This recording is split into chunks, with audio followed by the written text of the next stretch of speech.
Shalom, salam sejahtera buat saudara-saudaraku.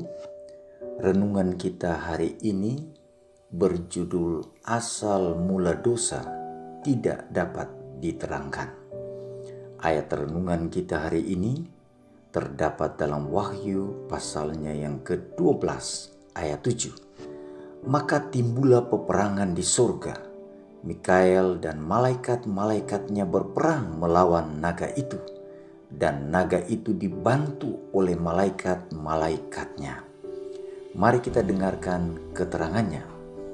Bagi banyak orang, asal mula dosa dan alasan keberadaannya merupakan suatu sumber kebingungan besar.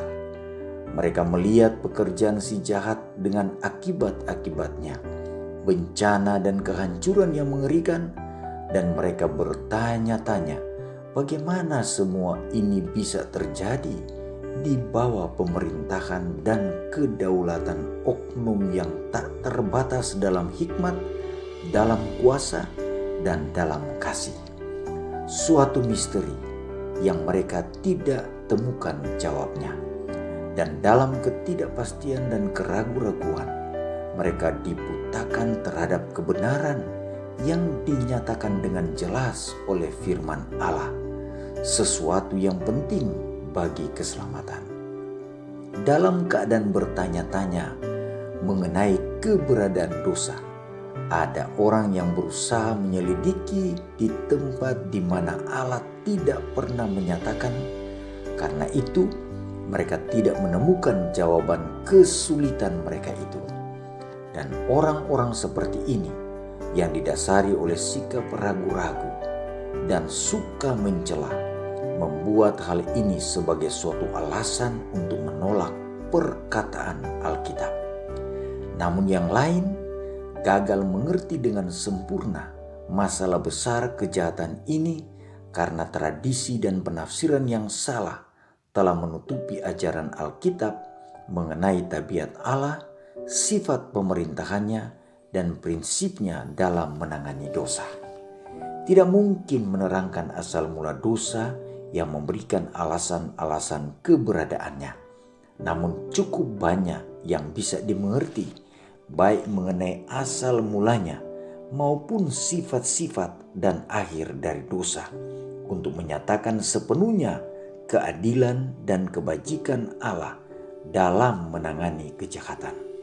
Tidak ada yang lebih jelas diajarkan di dalam Alkitab selain bahwa Allah dalam hal apapun tidak bertanggung jawab bagi masunya dosa, bahwa tidak ada penarikan sewenang-wenang rahmat ilahi, tidak ada kekurangan dalam pemerintahan ilahi yang memberikan kesempatan timbulnya pemberontakan.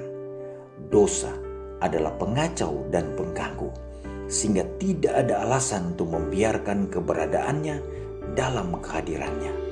Dosa adalah sesuatu yang misterius dan yang tidak dapat diterangkan dan dipertanggungjawabkan. Memaafkannya berarti mempertahankannya. Seandainya maaf untuk itu ditemukan atau alasan keberadaannya bisa ditunjukkan, maka itu tidak bisa menjadi dosa lagi. Definisi kita satu-satunya adalah yang diberikan di dalam firman Allah. Dosa adalah pelanggaran kepada hukum. Dosa adalah sesuatu yang bekerja di luar prinsip, yang berperang melawan hukum kasih yang agung yang menjadi landasan pemerintahan ilahi. Allah menginginkan dari makhluk ciptaannya pelayanan kasih, penghormatan yang terbit dari penghargaan kepada tabiatnya.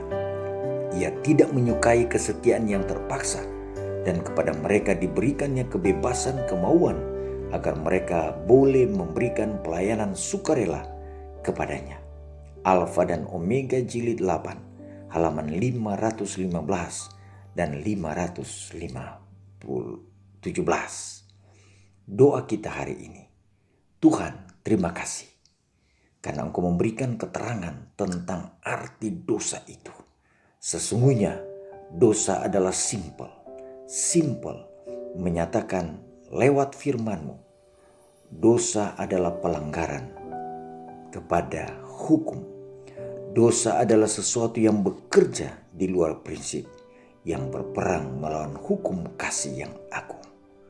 Tolong kami hari ini Tuhan, sehingga kami, pikiran kami terarah dalam kehendak-kehendak Tuhan, sehingga kami memuliakan Engkau dalam tabiat hidup kami, dan akhirnya kami boleh melihat dosa tidak berkuasa atas kami.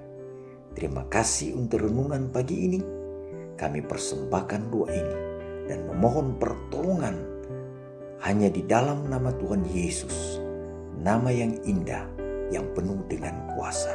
Kami alaskan doa ini. Amin. Terima kasih saudara-saudara sudah mengikuti renungan kita hari ini. Tuhan Yesus memberkati. Shalom.